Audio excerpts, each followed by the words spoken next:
All right, and welcome back to the Gluten-Free Boomer. Today, we're finally getting around to dessert. Daiya Deliciously Dairy-Free New York Cheesecake.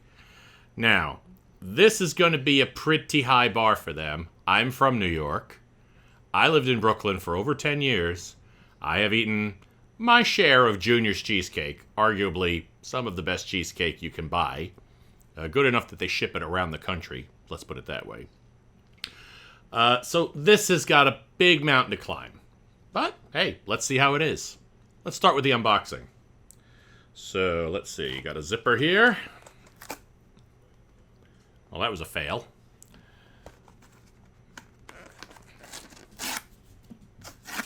Okay, no points for the box. That's a box fail, Daiya. Alright, so what have we got? Okay, well, we've got what appears to be a cheesecake. Haha. And it does have something that's supposed to be like a graham cracker crust on the bottom.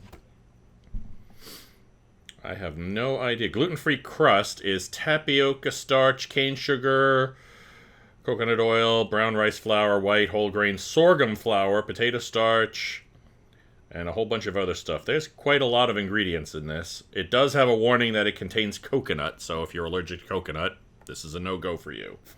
But it doesn't have much else going into it that's an allergen worry, so I think we're fine. Well, let's see. Let's open this puppy up.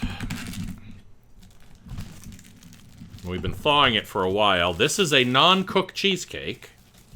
All you got to do is defrost it, slice it, and eat it. Let's see. Oh, yeah, it's still pretty frozen, so we're going to have to let that defrost a little bit longer, but I will slice a piece off, and we will let that sit. If I can do this. There we go. And we'll let that sit. Actually, it's not too frozen. It's pretty close. So let me give it about 10 minutes, and we'll see how we do. And we'll be right back. Gluten-Free Boomer back with you with a dessert item today. The Daiya New York Style Cheesecake. All right. I admit, I am not really psyched about this. I mean, if it's good, I'll be very psyched about it. But I'm just not expecting a whole lot. But I'm here to eat the food and tell you what it is, so let's get to it. Oh, it's pretty dense.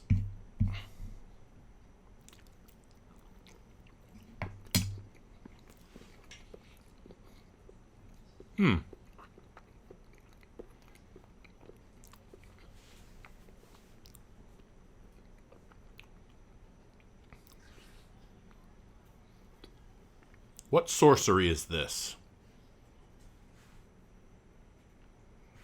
How did they make a cheesecake without milk? Damn, this is actually good.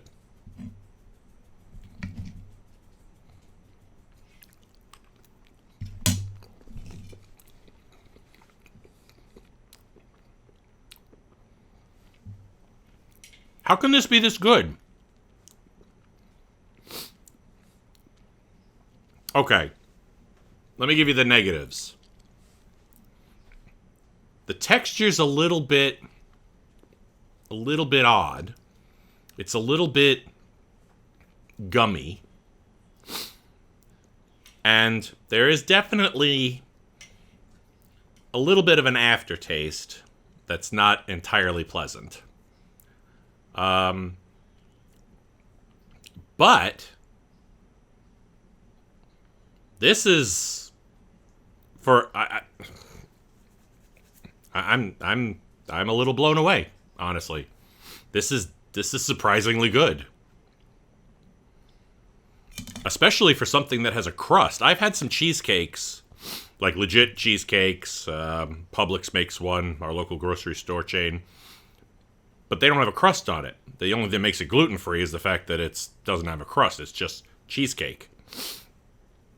And of course, you have to deal with lactose, and if you're gluten-free, lactose can be a problem. This, you could eat the whole thing without a problem.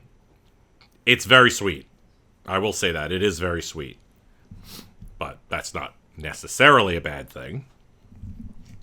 It just depends on what you like in your cheesecake. I mean, cheesecake's supposed to be kind of sweet. Damn.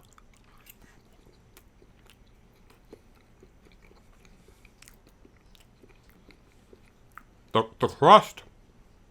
crust even tastes like graham cracker. I mean, not exactly, but it's a very good approximation of graham cracker. This one, okay, I have to give some props to my camera operator and to my wife who actually purchased this. This is not something that I probably would have bought in the store myself, because I would have looked at that and said, there's no way. Never gonna happen. It's gonna taste like,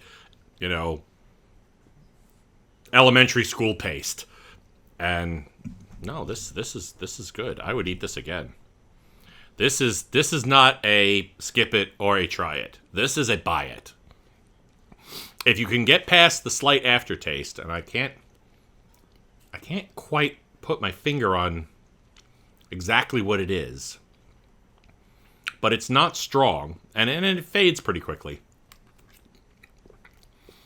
It's definitely in the cheese part of the cheesecake. It's not in the crust. I don't know. It's very good, though. It's very rich, too. I don't think I could eat more than, 3 or 4 of these. No, seriously, I probably would stop after... I would eat maybe half. Maybe half. After the lasagna, I'm feeling pretty full, so I'm going to stop at a quarter here and saran wrap the rest of it, but... It's a nice dessert. I'm liking this. I think we found something here. This is good. I like this. Best gluten-free, dairy-free, non-cheese cheesecake that you can buy that I've tried so far. It's also the only one, but it's a high bar. It's a high bar. So if you're hungering for a cheesecake, go out and try this. If I was going to put this on a scale of 1 to 10, 10 being juniors, 1 being, I don't know, whatever 1 is, I would say this is a good, solid 7, maybe 6.5, 7, maybe 7.5, somewhere in there. It all kind of comes down to how much you like or don't like the aftertaste. There is a little bit of an aftertaste. Maybe it's an artificial sweetener. I don't have the box in front of me, but it might be an artificial sweetener that I'm tasting. Maybe it's not sugar, because it is very sweet, but it's very good. And the fact that you don't have to cook it, all you have to do is defrost it. It's a win for me. All right. So this has been the Gluten-Free Boomer with another episode of Try It, Buy It, or Skip It. Buy it. And I don't know what we have lined up next, but you're going to have to like, comment, and subscribe to find out, and ring that notification bell. And as soon as I post my next video, you'll know. See you next time.